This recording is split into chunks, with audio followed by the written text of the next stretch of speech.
हाय नमस्कार आपल्या भावांना बहिणींना. झाला का चहा पाणी भावा बहिणींचं? तर भावा बहिणीनं का आपलं सगळं आता काम उरकलेलं आहे. पाणी भरलं, स्वयंपाक केला, आंघोळ पांघोळ झाले, हे आता आपण कामाला निघालेलो आहे. तर भावा बहिणीनं कामाच्या ह्याने मला काही इडीव काढायचा म्हणा, हे घरचं काम बाहेरलं काम, तर आपल्याला वेळ सुद्धा भेटाना. तर आज वेळ भेटलाय, म्हणलं आपल्या भावा बहिणींना भेटावं. तर कसं काय चाललंय आपल्या भावा बहिणींचं आपल्याला कमेंटमध्ये नक्कीच सांगा. आपण 8 दिवस झालं व्हिडिओ काढला नाही आणि व्हिडिओमध्ये नाहीच आले मी. भावा बहिणींना आपल्याला वेळच भेटता नाही. तर ह्या का आपण निघालोय आता कामाला. तर काय सांगायचंय भावा बहिणीनं, काल जे कामाला गेलो ते मालकाने काय केलं, डाळिंबाला लावलं, त्या पेरूला लावलं औषध वतायला, म्हणजे असं त्या बादल्यातनी घेऊन असं ते डबडं मापाचं करतात, त्या मापाच्या डबड्याने मग ती बघा एकराला ती औषध ओतलं आम्ही. तर भावा बहिणीनं इतकं माझं पाय दुखायला लागलं तर मापाच्या बाहेर. पण त्या मालकांना पण वाईट वाटलं की ती म्हणलं की त्या मावशीला नको औषध वताय हे लावायला, त्यांना आपण खुरपायला हवं. तर भावा बहिणीनं मी काय म्हणलं, जाऊ द्या बायांबरं काय असेल ते असेल, म्हणलं तेवढं पाताने पात होईल म्हणून भावा बहिणीनं मी पण ओतू लागली.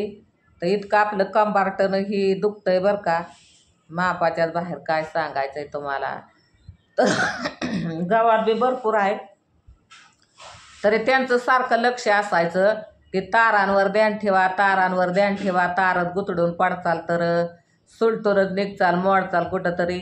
मग ते मालकीन बाय बिन मालक बी सारखं मागच होतं की तारांवर ध्यान ठेवा. तर म्हणलं हो ठेवतो तारांवर ध्यान आम्ही आणि व्यवस्थित करतो, म्हणलं बघून जातो.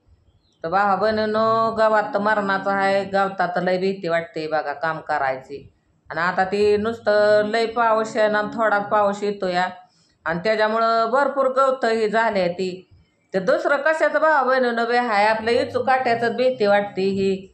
असं डोक्याच्या वर गावात म्हणजे असं शेजारी आम्ही काम करत बसलो तर एकामेकीला बाया सुद्धा दिसत नाहीत भावा बहिणींनो. तर कसं आहे आता ह्या आवीनं एक मला लय त्रास दिलाय भावा बहिणीनं, काय तुम्हाला सांगायचंय. आता ते मध्ये झालेलं प्रकरण आता कसा तरी नीट झाला ह्या का अजून तसा कामाला नाही भावा बहिणीनं त्यो.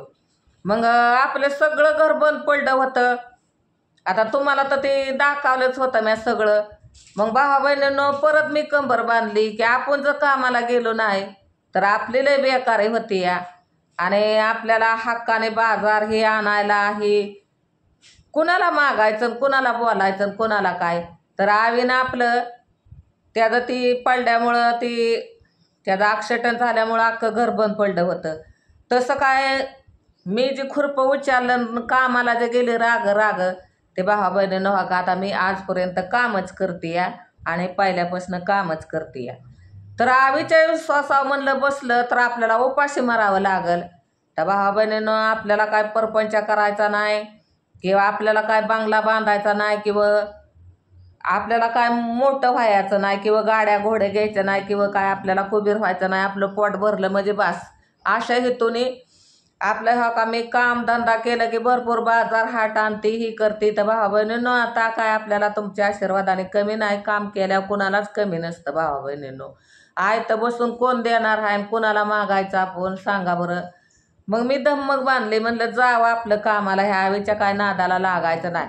मग भावा बहिणीनं आवीनं आता आपली आई जीवाचं रान करते, कामाला जाते, घरचं बी काम सगळं करते, आपल्याला काडीचं काम करू द्याय ना.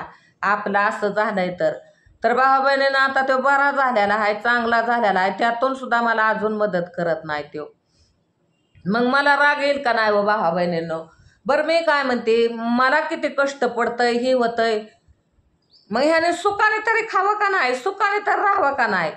नाही ते कुठानं नाही ती. आता भावा बहिणीनं तुम्ही पण सांगितलंय की तुम्ही बी कमेंट केल्यात की आवीला गाडीपासनं दूर राहा म्हणावं, हे करावं. तर भावा बहिणीनं हा का मी पोटाच्या पाठीमागे गेली की घेतोय गाडी की आवेदास भुंगात जातोय. सांगा भावा बहिणीनं मी काय करायचं, ह्याचं बघायचं काही. तरी भावा बहिणीनं रातून द्या मी सांगते की अरे तुला भावा बहिणीनं पण सांगितलंय, असं केलंय तसं केलंय की तू जीव राखून राहा, असं राहा तसं राहा. अहो भावा बहिणीनं असं किती बी टॅलेंट गाडी चालवणार असलं आणि आपण किती बी दामाने हे चालू तर दुसऱ्या आपल्या अंगावर येतोय का नाही तुम्ही सांगा बरं. मग ह्याला सांगून सांगून भावा बहिणीनं माझं डोकं नुसतं मला इतकं टेन्शन येतंय कामावून आलं की भावा बहिणीनं काय तुम्हाला सांगायचंय, मी धडा धडा रडतीया. त्या दिवशी तर त्याने मला अख्खा वेळ उपाशी ठेवलं की मी कामावून आली आणि त्याला फोन जर केला तर तो म्हणतो मी हितच आहे, मी हितच आहे. अख्खं गाव दोंडलं मी तर आम्ही कुठं सुद्धा मला सापडला नाही भावा बहिणीनं. मी रडत बसली झाडाखाली की ही कामधंदा करून येऊन की काय मला टेन्शन आहे, कशा करता टेन्शन. तर भावा बहिणीनं ह्या का बाया लागल्या बोलवायला, तर आता आम्ही निघालेले आहे भावा बहिणीनं कामाला.